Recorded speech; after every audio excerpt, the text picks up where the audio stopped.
Salve, Matheus, bom dia. Olá, pessoal que está assistindo a gente, bom dia para vocês também, uma boa segunda-feira.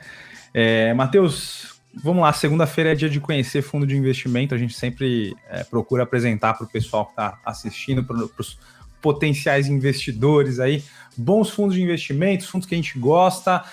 Relembrando aqui o que os meus colegas já disseram, já pontuaram muito bem, a gente aqui apresenta boas ideias de fundo de investimento, mas não fazemos recomendações. Por quê? Porque a gente não pode fazer recomendação de forma massificada, né? Então, para você ter uma recomendação de fundo de investimento que se adeque à sua necessidade, ao seu perfil de investidor, vai lá no site da iPlan.com.br que você está vendo o endereço aí, faz lá o seu cadastro, vê qual é o seu perfil de investidor, conversa lá com o nosso botzinho para descobrir o seu perfil de investidor e aí a gente adequa uma carteira para você e vai escolher os melhores fundos que se ajustem aí ao teu perfil, à tua necessidade. Então, hoje aqui o que a gente vai conversar é sobre um fundo de investimento que a gente tem olhado aí, que a gente acha legal, mas vale a pena você saber se ele se adequa depois ao seu perfil de investidor. Então vamos lá, vou pedir para a Amanda colocar aí na tela a minha apresentação. Matheus, hoje eu vou falar de um fundo de investimento que está disponível para o investidor de forma geral, e ele é o fundo de investimento da maior gestora de recursos do mundo. O senhor sabe qual é a maior gestora de recursos do mundo? Se o senhor tivesse que dar um palpite, qual seria? Adoro fazer isso. Muito bom, muito Matheus é fera aqui. BlackRock, vamos falar de um fundo da BlackRock, a maior gestora de recursos do mundo.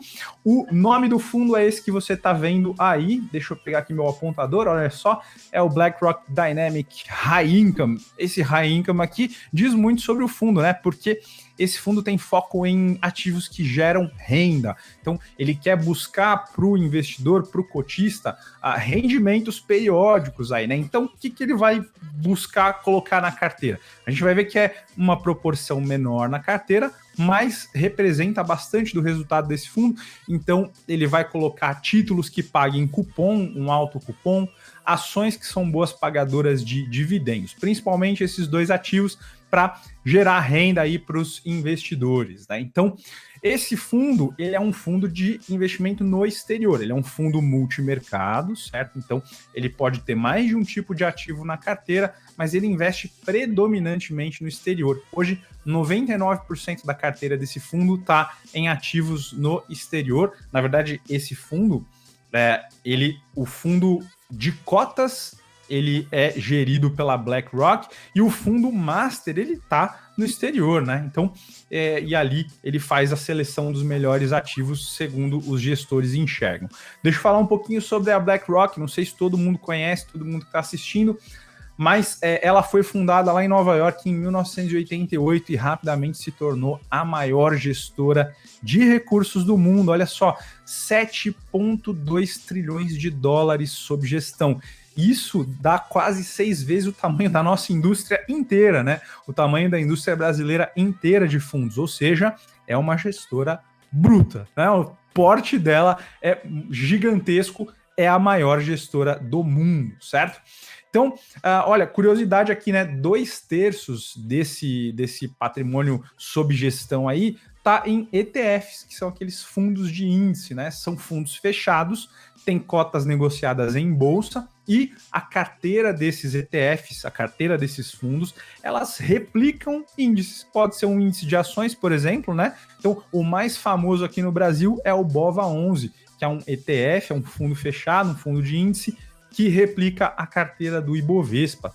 Só o BOVA11 tem 12 bi sob gestão, né? Fundo bem grande, bem significativo. Então, 2/3 desse 7,2 tri aqui estão em ETF, só curiosidade para o pessoal conhecer a BlackRock.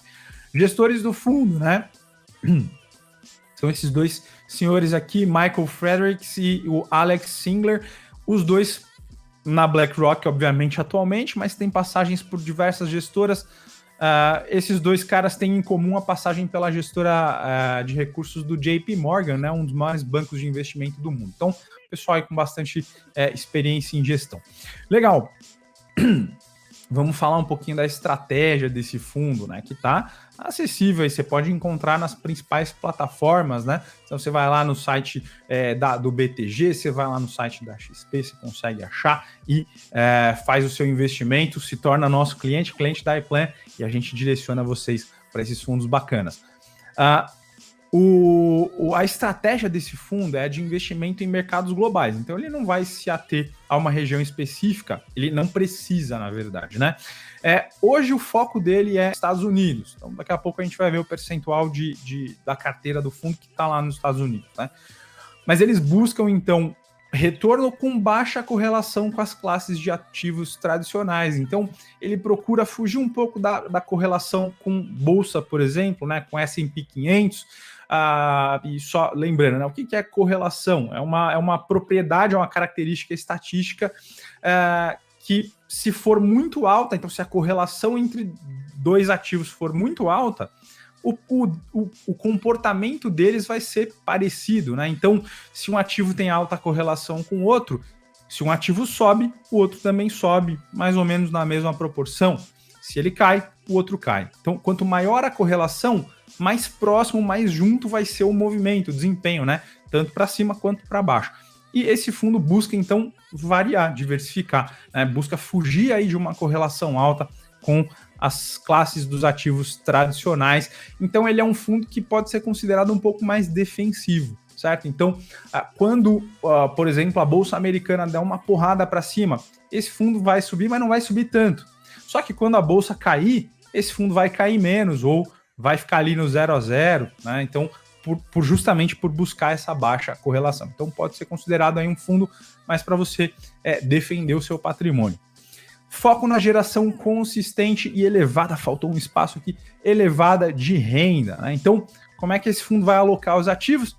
De 0 a 30% da carteira. Então, isso está na política de investimentos do fundo, né? Então, é um mandato aí do gestor fazer com que de 0 a 30, ele tem essa faixa. Pode ser 0, pode ser 30, tem que ficar dentro dessa margem. O que vai ter nessa margem aí de alocação? Ações de mercados desenvolvidos, então principalmente mercado americano e alguma coisa de mercado europeu, e também ações de mercados emergentes que sejam boas pagadoras de dividendo. Então aí, foco desse fundo em renda, né? As ações boas pagadoras de dividendos são daquelas empresas que distribuem aí boa parte do lucro para os acionistas sob a forma de dividendos, né? Empresas geralmente que são mais maduras, que têm menos necessidade de reinvestir o capital para crescer, reinvestir o lucro para crescer, conseguem distribuir uma parte maior do lucro em dividendos. Esse fundo procura justamente essas ações, né? Além disso, o fundo também tem na carteira títulos de renda fixa. Normalmente eles vão procurar títulos soberanos, ou seja, títulos públicos, certo? Dos países em que esse fundo investe. Títulos high yield globais, então títulos que sejam bons pagadores de cupons, né, que tenham um pagamento periódico aí um pouquinho mais alto. E títulos investment grade, ou seja, eles procuram títulos que têm um baixo risco de crédito, né, baixo risco de haver um calote, uma inadimplência no pagamento aí, dos cupons e do principal.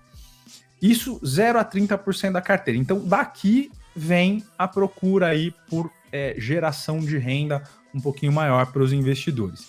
E aí, de 70% a 100% da carteira, eles vão variar bastante aqui, né? Então, opções de compra coberta, né? Então, vão trabalhar aí com derivativos. REITs, né? Que são que a gente conhece aqui no Brasil como fundos imobiliários. Então, vai ter na carteira ações preferenciais institucionais, títulos pós-fixados, títulos de hipoteca privada e comercial e títulos de dívida de mercados emergentes. Então, você vê que tem uma boa variedade de ativos aí compondo a carteira do fundo. Como é comum que seja um fundo multimercado, ele apresenta um bom potencial de diversificação para quem aplica os recursos nele. Muito bem, vamos falar dos fundamentos aí desse fundo, né? Como é que esse fundo seleciona ativos? Como é que ele escolhe o que é que vai entrar na carteira? Então, ele faz uma análise top-down para selecionar as classes de ativos. Então, o que ele vai fazer? O que é essa análise top-down? Ele vai olhar cenário macroeconômico, principalmente, né? Então, com base no momento da economia global e dos mercados que esse fundo observa mais próximo, ele vai selecionar as classes de ativos que tendem a ser mais beneficiadas por esse momento macroeconômico global e das regiões que esse fundo vai investir.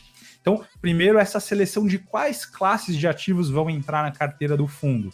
Depois, a análise bottom-up, ou seja, depois que foram definidas as classes de ativos, aí o fundo vai estudar cada classe para dentro dessa classe procurar as melhores oportunidades, melhores títulos, melhores ações. Né? Então, análise fundamentalista, análise bem criteriosa para selecionar os melhores ativos aí dentro das classes de ativos que foram previamente escolhidas para integrar a carteira do fundo. Esse fundo não tem compromisso com nenhuma classe de ativo específica, ele pode ter o que quiser dentro, mas esse é o racional para selecionar o que é que entra na carteira. Hoje tem mais de 60% da carteira do patrimônio líquido do fundo em Estados Unidos, né, mercado americano, tanto ações quanto títulos públicos. Mas também esse fundo está presente ali em Europa, Ásia e alguns países emergentes, portanto diversificando bastante a carteira.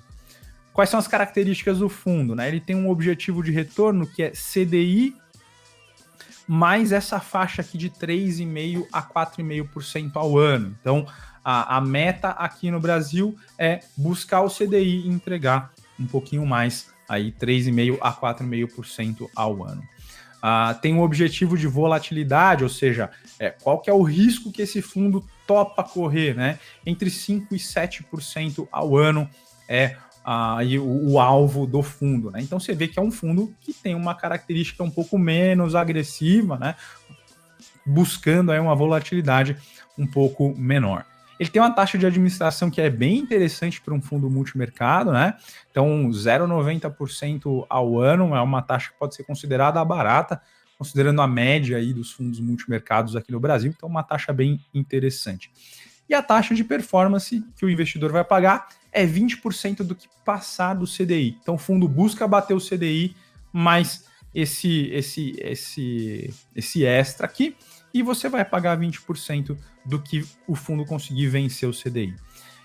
O público-alvo são os investidores qualificados, né? Então, para quem tem mais de 1 milhão em investimentos, você pode acessar tranquilamente esse fundo aí para diversificar os seus investimentos. Aqui um gráfico que mostra o desempenho recente do fundo, né? Recente, na verdade, não, o desempenho todo. Esse fundo começou a rodar aqui em junho de 2019, né? Então, todo o gráfico que a gente vê vai ter esse vale aqui, esse fundo de vale aqui, que é a crise do Covid, né? O começo aí da pandemia, depois uma recuperação já superando aqui deixa-me ver aqui, não vou arriscar chutar um número aqui, mas superando já o patamar pré-crise. Aqui a comparação com o CDI, né? Já que o CDI é o benchmark do fundo. Então, você vê que o fundo está rodando bem aí acima do CDI. E por último, para a gente encerrar aqui a nossa apresentação, vamos mostrar um pouquinho de consistência e desempenho do fundo, né? Então, a gente tem a rentabilidade aqui. No ano, o fundo quase batendo 10% de rentabilidade. Em 12 meses, pouco mais de 17,5%. Em 24 meses, 20,36%. A volatilidade aqui, você vê que recentemente, né? Então, nesse ano, no mês e também nos últimos 12 meses contados a partir de julho, né? O fundo tem batido aí, conseguido ficar dentro da meta de volatilidade, que é de 5% a 7%. Em 24 meses, isso sai um pouquinho do objetivo, mas a gente tem que lembrar que nessa janela está presente aí o momento de início aí da pandemia, né? De agravamento da pandemia, então é normal que isso tenha acontecido com a carteira do fundo. E aqui, uma tabelinha que mostra a consistência na gestão, né? Então, 22 meses, de 27 meses rodando, 22 positivo e 5 meses negativos. O maior retorno do fundo foi 9,32%, maior retorno mensal, né? O menor retorno, uma perda de 16,91%, que justamente foi lá em março de 2020, né? Quando a pandemia começa a se agravar, e, enfim, percebe-se aí que é um fenômeno de proporções globais. E aqui, a consistência em relação ao benchmark, né? 22 meses acima do CDI, conseguindo bater o CDI, e 5 meses abaixo do CDI, certo? Então, tá aqui o fundo da BlackRock disponível para você investir. Você é nosso cliente da iPlan. Se quiser conhecer melhor esse fundo, se quiser que a gente monte uma carteira de fundos para você, vem bater um papo com a gente, entra lá no nosso site, faz lá o seu suitability, né, seu perfil de investidor, que aí a gente monta uma carteira e, por que não, podemos incluir esse fundo aqui se você gostou dele, se ele é adequado ao seu perfil, tá bom? Então é isso que eu tinha para dizer hoje, Matheus. Obrigado pelo papo aí e a gente se fala na semana que vem. Boa semana para todo mundo, boa semana, Matheus. Bons investimentos para todo mundo aí. Valeu e um abraço.